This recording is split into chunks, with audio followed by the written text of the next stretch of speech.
Parler de deuxième vague, c'est pas juste, c'est pas vrai, c'est pas une deuxième vague. Et l'immense majorité des gens qui ont un test positif à SARS-CoV-2, ils sont pas malades du Covid. Toutes les interviews de réanimateurs depuis 10 ans, chaque année, à partir du mois d'octobre et tout l'hiver, ils vous disent on est en tension, les urgences sont pleines, l'hôpital est plein à craquer, l'hôpital est en tension. Et il n'y avait pas d'ASH, c'est-à-dire les gens qui font le ménage, il n'y en avait pas pour faire le ménage de la chambre. Donc la chambre est restée inutilisable pendant 16 heures. On a eu au moins 3 patients comme ça, qui étaient juste positifs, mais qui étaient malades d'autre chose. Et pourtant, ils comptent dans les stats comme s'ils avaient le Covid-19. C'est-à-dire quand il y a des chefs de service qui vous disent ça peut tomber sur n'importe qui, comme un coup de tonnerre dans un ciel serein, c'est pas vrai. Et les gens, ils ont de la merde dans les yeux, quoi. Je sais pas comment dire. Il faut lire les études pour de vrai, pour arrêter de regarder la méta-analyse de BFM. Et pendant ce temps, ils permettent au Remdesivir, qui est bourré d'effets secondaires, d'être distribué gratos. Donc l'idée de mettre du Rivotril aux gens en EHPAD, c'est extrêmement choquant au niveau éthique.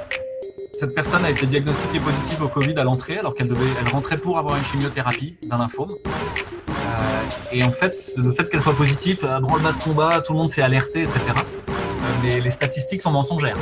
On surcharge l'hôpital et les secteurs Covid pour pas surcharger les secteurs Covid. C'est un peu tordu comme logique.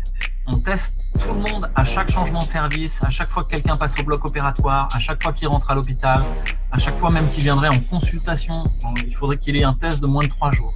Parce qu'effectivement, on a des gens dans la queue de l'IHU qui viennent pour la 3e fois dans la semaine parce qu'ils sont stressés.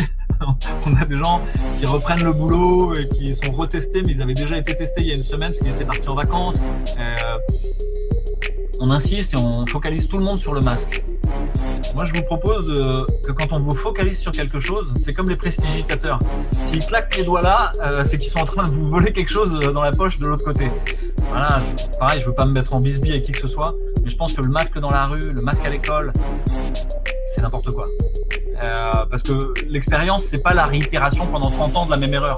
On a beau leur démontrer que le confinement, c'était plus toxique que bénéfique, ils vont continuer à mentir pour justifier. C'est très dur en termes d'économie personnelle d'admettre qu'on s'est trompé.